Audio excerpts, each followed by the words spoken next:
You're live. Today is Tuesday, February 26, 2013. Why am I doing the date anyway? Because I don't want to do the date anymore. you're in front of the camera. You're a rude, rude man. I just asked a question and he whack-a-moled me I again. didn't whack-a-mole you. It rang right off your head. Boing, oing, oing, oing. What have you got your knickers in a knot about today? I was listening to the radio while I was driving, and something about Superman. There was an interview on CBC Radio about some comic book shop people or people in the comic book fandom. Superman, new Superman issues being, I guess the storylines written by Orson Scott Card. Some of you might recognize that name. Orson Scott Card wrote Ender's Game and something else. Anyway, science fiction.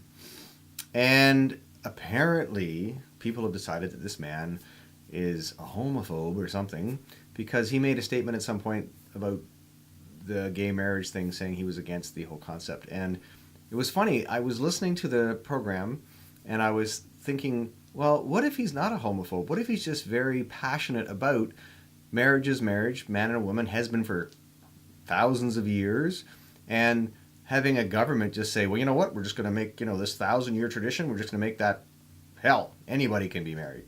Man, woman, woman, woman, man, man.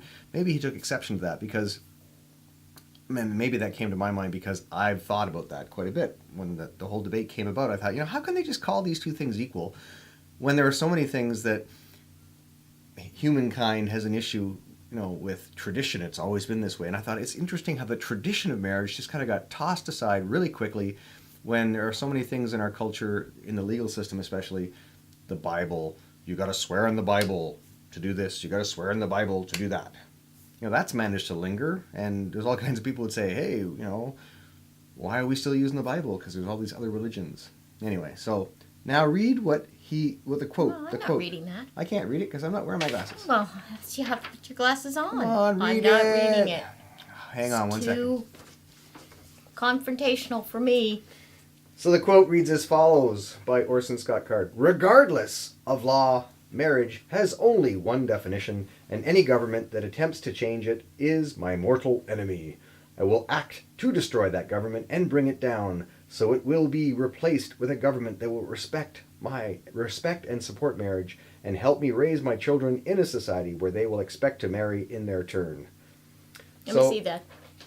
Did he write this as a Superman character, as a comic book character? No, I don't know when exactly he wrote it. It was just a quote that was posted by somebody who was painting him to be a homophobe. I don't see anything in that makes him a homophobe. I hear somebody anti-government. I hear somebody who's really upset that the government just unilaterally did something that flies in the face of hundreds and hundreds of years of established tradition or precedent. That's the word I would go with. Precedent. The precedent of marriage has been man and woman, and to just say, well, we're just going to change this and expect no one to get upset.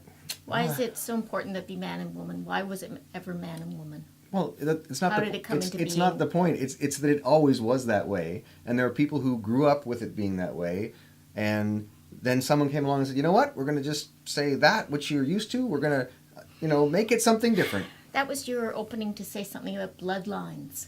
Oh, bloodlines. Yes. Well, there's all kinds of. Wars were fought, and they solved wars by having members of opposite sides get married and have kids. So the kids are, the commonality between the two, and the war stopped because whatever. Anyway, there's all kinds of stuff. There's all kinds of historical precedent. I just think it's funny. Anybody who goes against the concept of gay marriage being equal to what has been marriage for centuries is labeled a homophobe. I think it's missing the fact that some people are attached, I think, to the tradition and what it stands for, and just unilaterally making two things that aren't the same annoys them.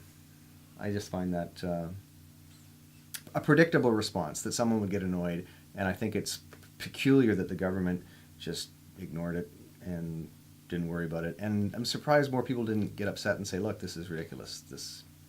The two things aren't equal. One's got hundreds and hundreds of years history and the other doesn't. And I have no issue with making laws that allow a gay couple to be married and have all the same rights, but to actually label it the same, I mean, that was bound to offend people, in my opinion. It was obvious to me, but hey, I'm the logical guy, so... I think that's as touchy a situation as abortion, and I don't think anybody should go there. I'm just saying that just because someone doesn't like it doesn't mean they're a homophobe. And that's all you have to say? That's about it. That's good. That's all we need to hear from you. That's it for today. Okay. Wait, here. Oh, that makes it all better. Yes, it does.